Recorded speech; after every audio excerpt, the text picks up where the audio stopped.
Good morning friend, have a nice day. আর আজকে Sunday, তাই এখানে ওপিডি বন্ধ। আর সারাদিন আমি হোটেলের রুমেই থাকবো। আর এই দেখো, আমি হোটেলের ব্যালকনি থেকে দেখাচ্ছি। এই দেখো, আমি আমার হোটেলের আশেপাশেটা দেখাচ্ছি। এগুলো আমি বাঙালি বাজারের মধ্যে আছি।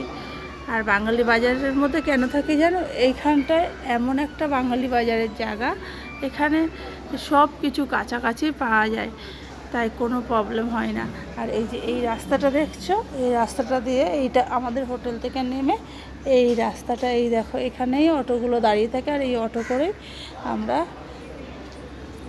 অ্যাপেলো হসপিটালে যাই। প্রথম দিন আমি হেঁটে গিয়েছিলাম, কিন্তু পরে আর হেঁটে যেতে পারি না। আর এই দেখো, এখানকার লোকাল মানুষেরা কলসি করে, প্লাস্টিকের কলসি করে জল আনে। আর প্রতিদিন আমি যেদিন থেকে এসেছি